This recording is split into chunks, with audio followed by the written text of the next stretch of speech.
Hello! Hi everyone. నమస్తే అండి. మళ్ళీ చాలా రోజులకి ఒక కొత్త డిష్‌తో మీ ముందుకొచ్చేసాను. అదేనండి స్క్విడ్ ఫిష్. దీన్ని చాలామంది చాలా రకాలుగా పిలుచుకుంటారు. కలిమిందలని, కాముడు సంచులు అని, అలాగే కండ చేపని ఇలా పిలుచుకుంటారు. ఏది ఏమని పిలుచుకున్నా టేస్ట్ మాత్రం ఒక్కటే కాబట్టి ఇప్పుడు ఈ ప్రాసెస్‌లోకి వెళ్ళిపోదాం. అది ఎలా తయారు చేసుకోవాలో ఈజీగా, టేస్టీగా ఎలా తయారు చేసుకోవాలో ఒక్కసారి చూసుకుందాం. దానికి ముందుగా దీన్ని ఎలా క్లీన్ చేసుకోవాలో ఒక్కసారి చూసుకుందాం. పసుపు, వాటర్ అలాగే సాల్ట్ వేసుకొని చక్కగా మిక్స్ చేసుకుంటే దీంట్లో ఉన్న నీసు స్మెల్ అనేది మొత్తం పోతుంది. చక్కగా వాష్ చేసుకోవాలి. వాష్ చేసుకొని ఇప్పుడు మనం దీన్ని ఎలా కట్ చేసుకోవాలో చూసుకుందాం.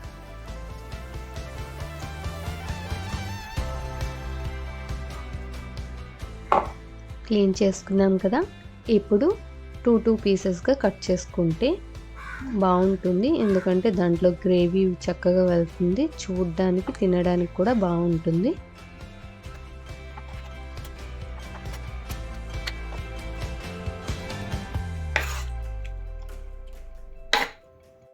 కుకింగ్ అంటే సింపుల్గా, టేస్టీగా, ఏ కన్ఫ్యూజన్ లేకుండా సింపుల్గా వండుకునే విధంగా ఉండాలి. ఇప్పుడు మనం ఒక జార్లో వెల్లుల్లి, అల్లం అలాగే జీరా వేసుకొని చక్కగా కచ్చాబిచ్చాగా దంచుకుందాం.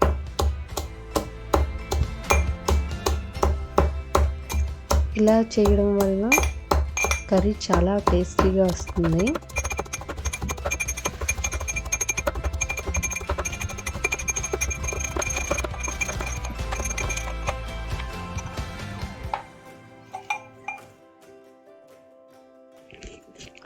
మనకు కావాల్సిన ఇంగ్రీడియంట్స్ అనేవి ఒక్కసారి చూసుకుందాం.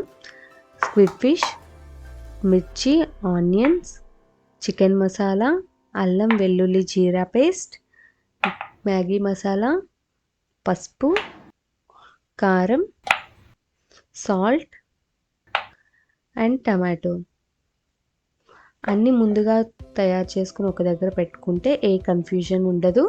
అలాగే మనం తొందరగా కుకింగ్ చేసుకోవచ్చు. ఇప్పుడు మనం సరిపడే ఆయిల్ అనేది యాడ్ చేసుకుందాం. ఆయిల్ హీట్ ఎక్కింది కదా.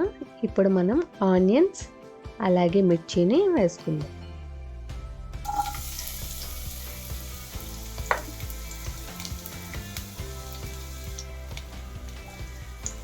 ఆనియన్స్ అనేవి తక్కువగానే వేసుకోవాలి, ఎందుకంటే మళ్ళీ స్వీట్ వచ్చేస్తుంది కర్రీ.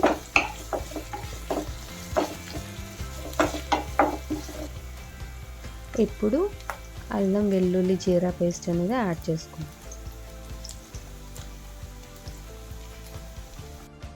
యాడ్ చేసుకొని చక్కగా మిక్స్ చేసుకుందాం ఒక బ్రౌనిష్ కలర్ వచ్చే వరకు.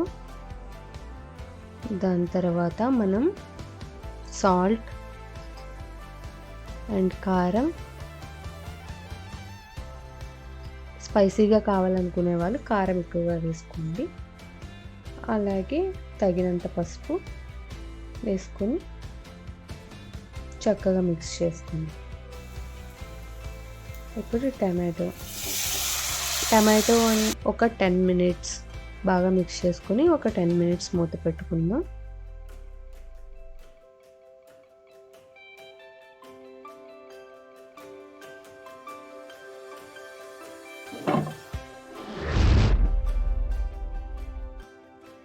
మినిట్స్ అయిపోయింది కదా.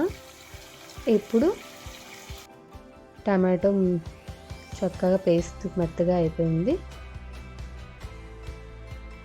ఇప్పుడు స్క్విడ్ ఫిష్ని యాడ్ చేసుకుందాం.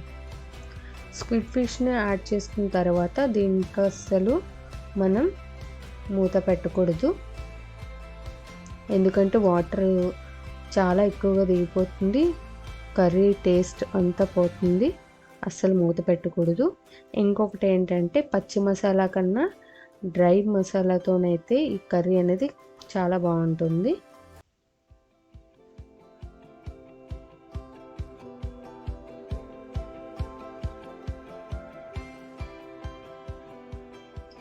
బాగా మిక్స్ చేసుకున్నాం కదా. ఇప్పుడు ఒక 10 మినిట్స్ ఉడికించుకుందాం.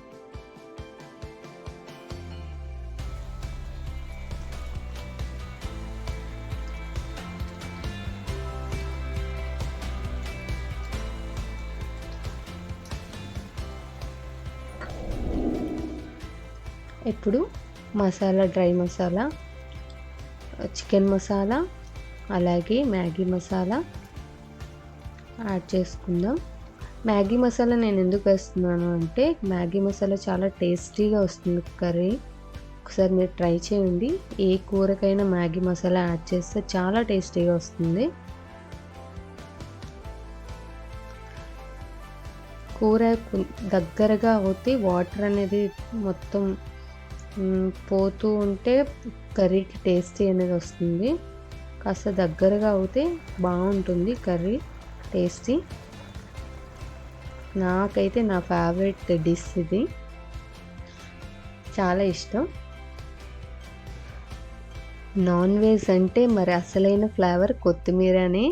ఇంకా లాస్ట్లో మనం కొత్తిమీరని కాస్త జల్లుకొని ఇప్పుడు కలుపుకుందాము.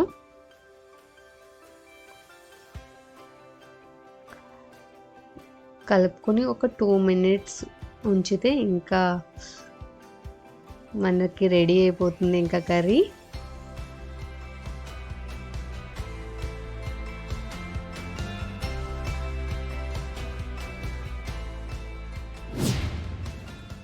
మీరు కూడా తప్పకుండా ఇంట్లో ట్రై చేసేయండి. అలాగే మన కామెంట్ బాక్స్లో కామెంట్ చేయండి. మీకు కనుక నా వీడియోస్ నచ్చినట్లయితే లైక్ చేయండి, షేర్ చేయండి. అలాగే మన ఛానల్ని సబ్స్క్రైబ్ చేసుకోండి. మరెన్నో వీడియోస్తో మళ్ళీ మీ ముందు కలుద్దాం. Until then bye.